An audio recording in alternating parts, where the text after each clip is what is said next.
The MG42 was and still is a powerhouse of overwhelming suppressive fire. But can we modernize it?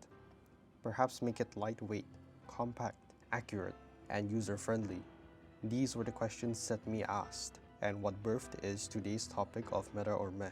So let's take a look at the history, stats, and my personal opinion on the Set Me a Melee, otherwise known as the MG82.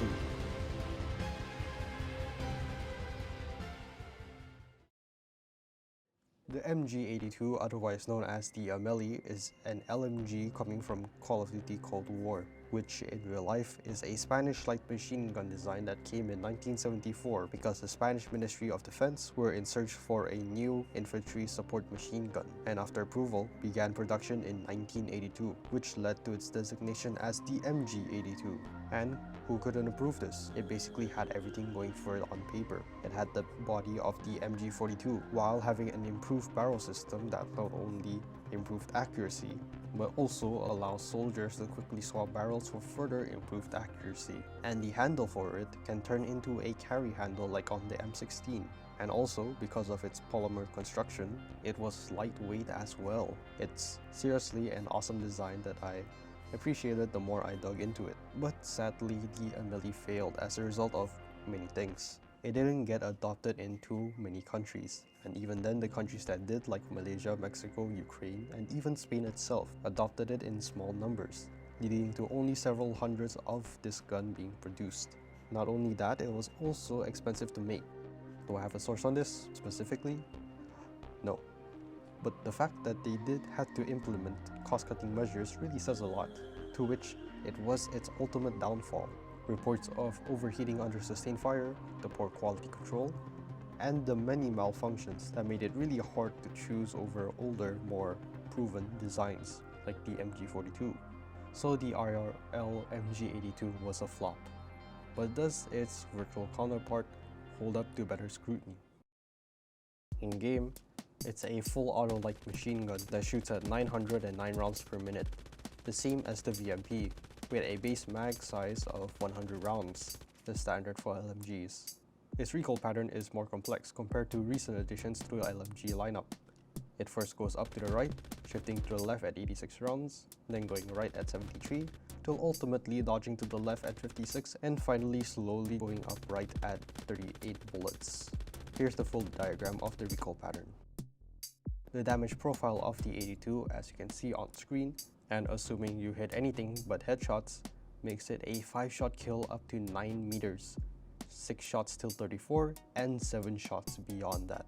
But by adding 1 headshot starting from the first damage range, you get a 4, 5, and 6 shot kill.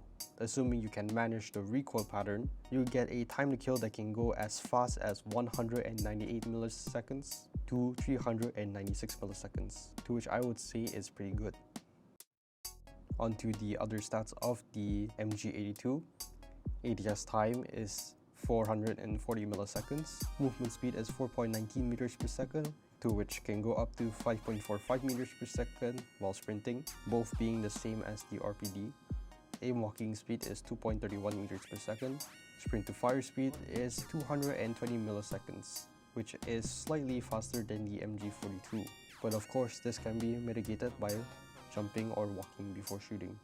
A full reload on the MG82 takes 5.76 seconds, while a tactical reload takes 4.8 seconds, making reloading a big commitment, as big as the MG42. And now that we're done looking at the stats, I will now give you my personal gunsmith for the MG82. This build aims to make recoil as controllable as possible, while also making other handling aspects faster. First, put the agency suppressor to reduce vertical recoil and your presence on the minimap. Next, we'll add the SAS combat stock for better strafing speed. The field agent foregrip is up next for further reduced vertical and horizontal recoil. Add the 125 round speed mag because a fast reload time and more bullets are always welcome. And finally, the serpent wrap for our rear grip for faster ADS time. Quite a straightforward build for the 82. But now let's get into the positives and negatives for this LMG. So, Some positives I have for this LMG is the fact that it does inherit the Black Ops attachments, meaning you can improve upon the base gun without having any downsides if you so choose. And speaking of positive upsides, there are quite a lot of fast mag options. In fact, there's one speed variant for each mag size, which I appreciate because, having more options is better than having none. Of course, I have to mention that it does indeed have a fast time to kill, in my eyes. It also has a fast fire rate, so close quarters engagements shouldn't be a problem. And finally, it has consistent damage across the body, so time to kill speed should be consistent.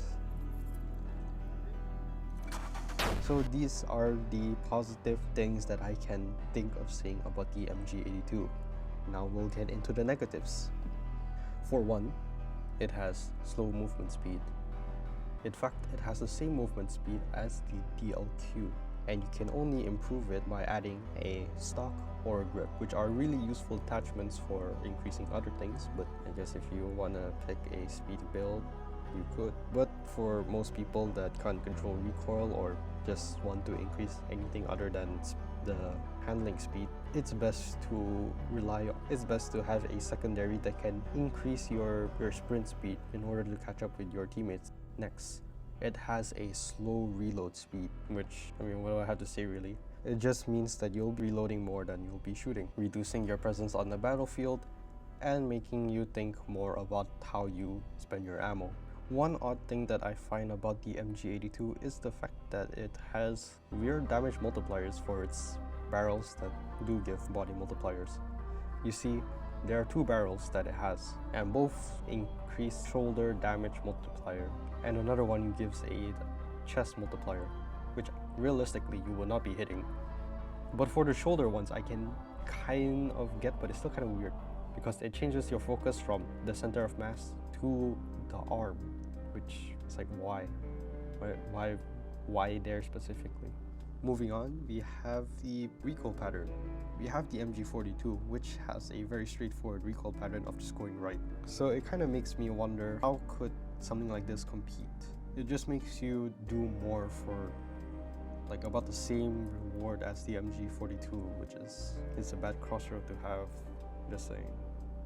And speaking of accuracy, there is no laser that can increase your ADS bullet spread, limiting encounters to mid-range, and then there's just playing the lottery at longer ranges. It's kind of funny that they have two hipfire lasers and no ADS laser, which I feel like it could be useful with in order to compete with the MG42. But it's whatever the devs want. I'm not in charge of the game. So now that we're done criticizing game development a little bit, and more importantly going over the positives and negatives of the MG82, I'll now talk about my personal feelings and my ranking for this gun. I think that in a world without the MG42, this will probably be the best LMG on offer. Probably. But unfortunately, we are in the world with it. So as it stands right now in Season 7 2025, it feels more like a side grade of the 42, where instead of having Vanguard attachments, which can increase fire rate and whatnot, it inherits the less crazy Black Ops attachments, which isn't bad per se, it's just kind of a why. The pro weapon analyzers can most likely discern where this fits in the ever-expanding puzzle known as the Call of Duty mobile meta. But for me, however, I just see that it has a fast fire rate, fast time to kill, stats that can be pretty good in my eyes, and also I forgot to mention this, but it can have faster ADS time than the MG42. And you know what I'm thinking? I'm thinking it's meta. Maybe not super omega meta, but definitely meta nonetheless. And I think it can compete with some of the bigger players, even the MG42. It's just that, will it be preferred over the MG42? Probably not. So yeah, that is what I think about the MG82. But what do you think? Do you think it's too broken? Is this actually somewhat balanced? Let's have a discussion in the comments below. But as of now, only time will tell. Thank you to All Peter Pagarigan, Yadira Otero, and AFK for days for subscribing to the channel. Your support is much appreciated, and if you watched the last video, you will know that I was working on 2 videos before the stim nerf. That kind of makes it worthless, but I'll see how it goes, and if it works out, I'll post a video about it. But yeah, that's it for me. Bye.